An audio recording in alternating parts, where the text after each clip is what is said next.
भारतीय RSS party निर्मित BJP के भीष्म पितामह,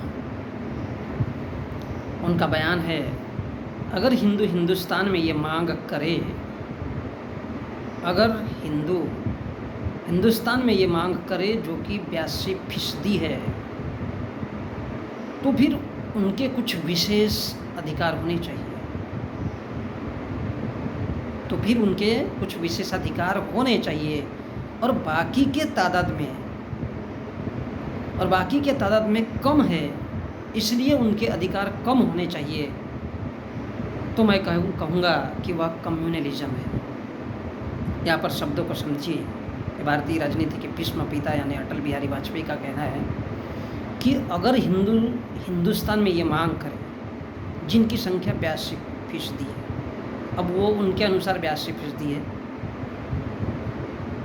क्योंकि वो इस देश के SC ST OBC यानी भारत के मूल निवासियों की संख्या कम करना चाहते हैं।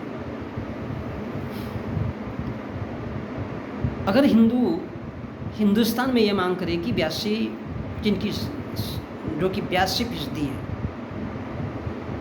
तो उनके विशेषाधिकार होना चाहिए।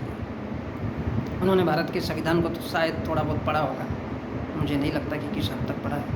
तो वो स्वीकार कर रहे हैं कि इस देश के मूल निवासी SC ST OBC और वो माइनॉरिटीज़, क्योंकि वो इसमें माइनॉरिटीज़ को ऐड नहीं कर पाते, वो भारत के SC ST इतने ही लोगों को पकड़ करके कुछ लगा रहे होंगे गिनती, तो उनके कुछ विशेषाधिकार होना चाहिए। जैसा कि हम देखते हैं संवैधानिक भारत में 1950 से जैसा हमारा देश में संविधान लागू हुआ, उसके बाद से इस देश में जिस प्रकार की समस्याएं उपजी खड़ी हुई और इस देश के लोगों को जो SC ST और OBC के हैं, उनको किस संख्या तक उनको आरक्षण या जातियों के आधार पर उनको क्या दिया गया है, नहीं के बराबर ऊँट के मुंह में चीरा, वो भी भारत के अनुसूचित जाति और जमाती को। भारत के OBC को तकरीबन 6% ही 52 में से सिर्फ 6%, और इतनी सारी जातियाँ 5000, उनको क्या समझ में आएगा कि आरक्षण क्या चीज़ है, कैसा पता चलेगा उनको। तो अटल बिहारी के कहने का मतलब ये है कि इस देश में जो 85% है या 82% है, उनके कुछ विशेषाधिकार होना चाहिए, यानी थोड़े बहुत उनको मिलना चाहिए। और जो बाकी के तादाद में कम है, यानी जो बाकी के तादाद में है, 85 की बात हो गई, तो बाकी के तादाद में कम कौन है? 15%। अब वो 15% में कौन है? ब्राह्मण, बनिया और ठाकुर। तो जो बाकी के तादाद में कम है, इसलिए उनके अधिकार कम होना चाहिए। यहाँ पर ये बात समझने लायक है कि उनके अधिकार कम होने चाहिए, तो मैं कहूँगा कि वह कम्युनलिज्म है। देखिए यहाँ पर किस प्रकार से इस देश में कांग्रेस और बीजेपी के लोग अपने आप को दिग्गज मानते हुए चलते हैं कि वो कम्युनलिज्म उनके पास आता कहाँ से, सांप्रदायिकता आती कहाँ से। तो वो कहते हैं कि चाहे कुछ भी हो जाए, इसका अर्थ ये है कि चाहे कुछ भी हो जाए, थोड़े बहुत अधिकार तो 85% वालों को मिलना चाहिए, हल्के फुल्के, नहीं के बराबर। लेकिन इस देश के जो कम है, यानी ब्राह्मण, बनिया और ठाकुर है, अगर उनके अधिकार कम हो जाते हैं तो फिर ये कम्युनलिज्म है, यानी सांप्रदायिकता। तो कहने का मतलब ये है अटल बिहारी वाजपेयी का कि इस देश में यदि ब्राह्मण, बनिया और ठाकुरों के यदि अधिकार कम किए जाते तो इसका सीधा सा मतलब है तब हमें सांप्रदायिकता के तौर पर बढ़ जाना चाहिए आगे। किसी भी सूरत में ब्राह्मण, बनिया और ठाकुरों के अधिकार कम नहीं होना चाहिए। भारतीय राजनीति के भीष्म पिता कह रहे हैं, और इसलिए उन्होंने कहा कि अगर हिंदुस्तान में ये मांग करे, क्योंकि 82% तो फिर उनके कुछ विशेषाधिकार होने चाहिए, और जो बाकी के तादाद में कम है, इसलिए उनके अधिकार कम होने चाहिए। तो मैं कहूँगा कि वह कम्युनलिज्म है।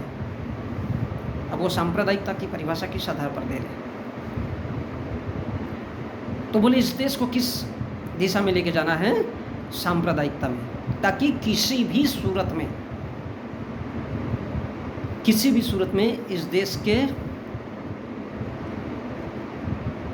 ब्राह्मण, बनिया, ठाकुर, इस देश के 15% लोगों को कम नहीं होना चाहिए। अगर सुप्रीम कोर्ट में उनके पूरे के पूरे ब्राह्मण जज जो आज भी बैठे वो यथावत रहने चाहिए। इस देश की शासन सत्ता ब्राह्मण, ठाकुर और बनियाओं के हाथों में रहना चाहिए। और यदि ऐसा नहीं हो पाता है तो फिर सांप्रदायिकता फैलाना, यदि इस देश की जनता जागृत होती है, चाहे वो एससी की हो, एसटी की हो या ओबीसी की हो, या फिर माइनॉरिटीज़ के लोग यदि अपने अधिकारों और हकों के लिए लड़ते हैं, तो फिर इस देश में एक आखिरी उपाय यही बच जाता है, कम्युनलिज्म। जिस प्रकार से आज हम भारत में देखते हैं, मोहन भागवत क्या कहता है, सभी मस्जिदों में नहीं ढूंढने का। सभी मस्जिदों में नहीं ढूंढना चाहिए, लेकिन ढूंढना भी है। उन्होंने रोक लगाने की बात की क्या? नहीं।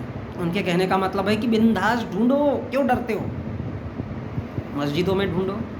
अब भारत के बौद्धों की बात इसलिए नहीं होती क्योंकि इस देश के ब्राह्मण बनियाओं को सबको इस देश का इतिहास पता है। उनको अपना इतिहास पता है कि इस देश के तमाम वो मंदिर, चाहे वो बालाजी का हो, चाहे वो रुक्मणी विट्ठल का हो, चाहे वो काशी के मंदिर हो, चाहे वो मथुरा के हो, ये सब बौद्धिस्ट मंदिर है। चाहे वो जगन्नाथ का हो, ये सब बौद्धिस्ट मंदिर है। लेकिन यदि इस देश के ब्राह्मण बनिया और इन पर आ जाती है तो फिर भारत में हिंदू मुसलमान ही आखिरी ऑप्शन बचता है, क्योंकि बुद्ध के तो मानने वाले, चाहने वाले और उनके शासन व्यवस्था, उनके धर्म ग्रंथ सभी पर हमारा अधिकार है। ऑलरेडी हम उसमें घुसे हुए, इसलिए उनका नाम नहीं निकालना है। तो फिर किससे नफरत? भारत के मुस्लिमों से। और यही कम्युनलिज्म यानी सांप्रदायिकता के आधार पर हिंदू मुस्लिम को बांटो, अपने लिए राजनीति बनाओ, वोट बैंक बनाओ, क्योंकि इसके अलावा हमारे पास और भी कुछ रास्ता नहीं है। इस देश को अगर हिंदू बना के रखना है तो दिस इज अटल बिहारी वाजपेयी बयान, द भीष्म पितामह ऑफ भारतीय राजनीति, फ्रॉम RSS।